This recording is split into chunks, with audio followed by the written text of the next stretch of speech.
This is the PantryTrak analysis via Tableau video for the Westerville Area Resources Ministry Agency, more commonly known as WARM.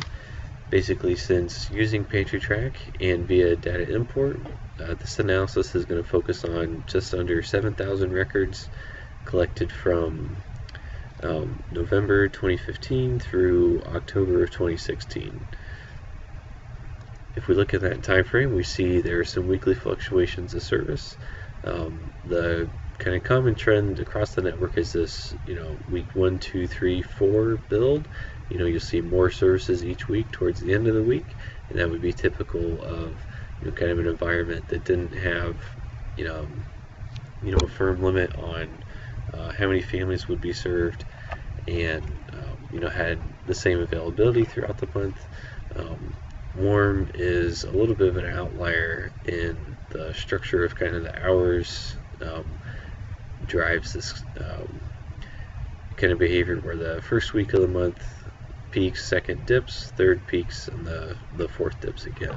And that looks to be pretty consistent. You can explore each of these a little bit more if you open up some of these. There are these calls to action, so select a month. Maybe you just want to look at October 2016 and March, and you can compare the two, and you can explore everything you want to see. Things that we do see in the data, basically,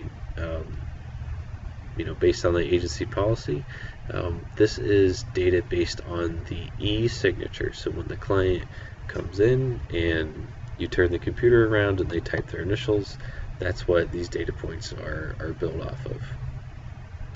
And as a result, we can see there's a big peak in service, this 9 a.m. and 1 p.m. hour. And then, they slowly taper off until kind of all the appointments for the day are done. There's also a chunk of data where we did not have this time analysis, so these are services that do not have an e-signature record, and that's perfectly fine. The agency started using PantryTrak in March of 2016, so there's not e-signature data before then, and this analysis goes back to November. You can also see here, so this is the months, so that same e-signature data broken out, but just broken out by month. You can see, we have, kind of small amounts of service happening, very in the 8 o'clock hour. These might even be like an 8:50 or 8:45 kind of registration, and a peak of service is happening in the 9 a.m. hour.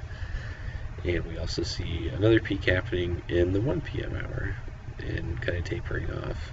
You can also get an idea of where they're kind of seasonal dips. So it looks like 1 p.m. in the 1 p.m. hour in April wasn't as busy as the other 1 p.m. hours kind of around it.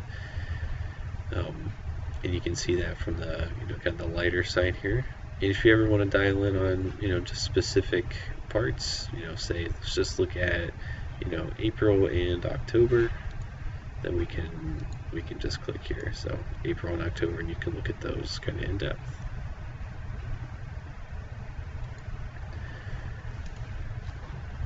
You can also look more in depth at kind of different times or like individual days in a month and see how because in general we had our peak at 9 and 1, but it looks like this Thursday it's the 1 p.m. is actually much bigger. And you could bring in multiple months, say let's look at July and August, and you can look across time. But if you bring in too many months, you won't be able to see too much. So kind of as big as your screen is, you can bring in as much data as you'd like.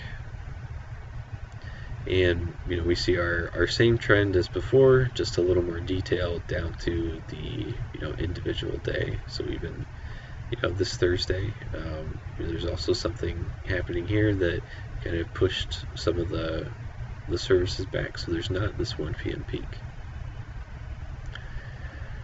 In terms of geography, we can also look easily at the data, and we can see quite a kind of the top 4 zip codes. Most of the families have come from these 4 zip codes, and they're represented on the map. And if you're very interested, you can even, click on one of those zip codes and a little menu will open up and you can click for some real-time hunger statistics. And it'll come up in your web browser. You just click the button and it'll look up the numbers.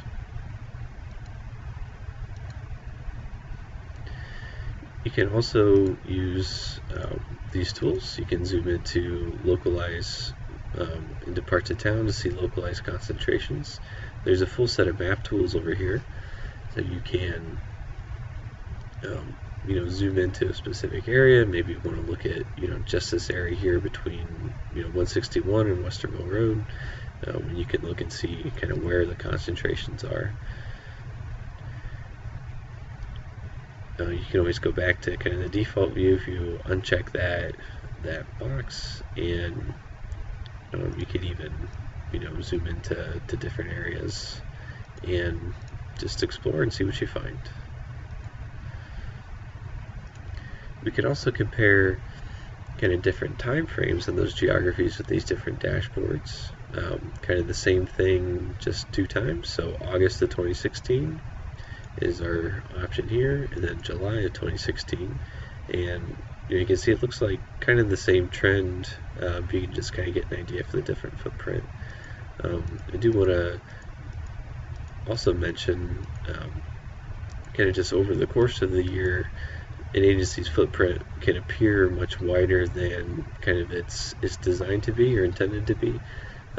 And that's partly just a function of having a large data set. When you have almost 7,000 records in your data set, you're going to have either some data entry errors that put data in other places, or you'll have a number of exceptions that just add up over the course, and kind of you can see that the impact of your agency is can be much wider than you kind of initially designed.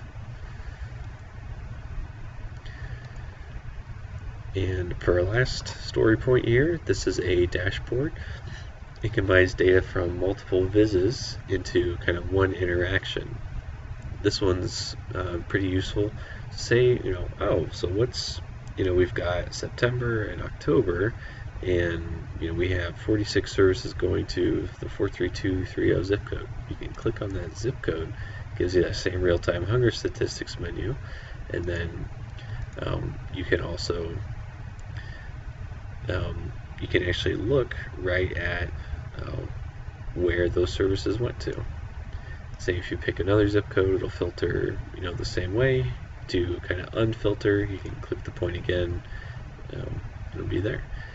And you can also say even show me everyone in the 1 p.m. hour, and you can look and see specifically where the people who came at 1 p.m. in the 1 p.m. hour in these 2 months are.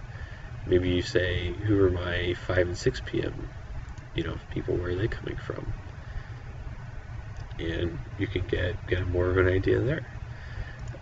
Occasionally you'll make a selection and these other maps won't render, and that's just a function of the data set. There might not be geocoded data for all of these points, and also just the kind of small nature of them.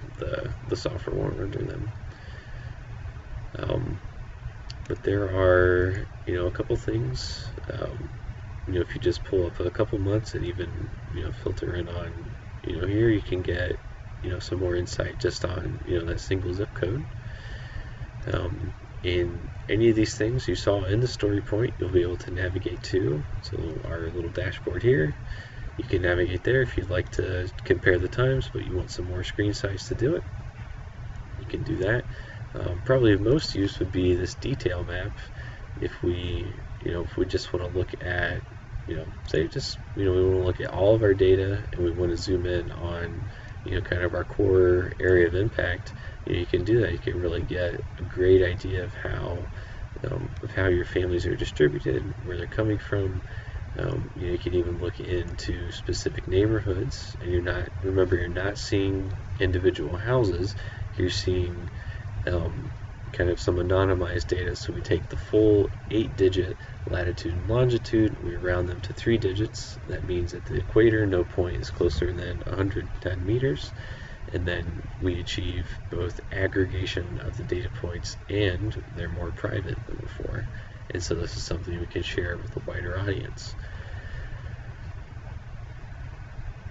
You can also, if you're trying to, say, maybe highlight a point with, a certain, group or a donor, maybe someone's very familiar with, their zip code, so 43230, you can open up the highlighter and, you can either search for it or you can, scroll and find it. 43230, sorry, and you can, point that out on the map. And you can kind of quickly toggle between, between these different ones. And you can just clear the highlighter as well if you just like to look.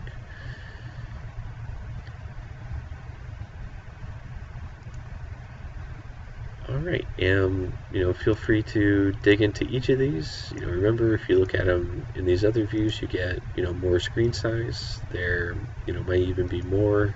And there's some different prototype ones that didn't make it into the story that you can explore and see what you can learn. Thank you all for watching the video and learning a little bit more about how food pantries are using technology to answer their questions and get answers for their operations.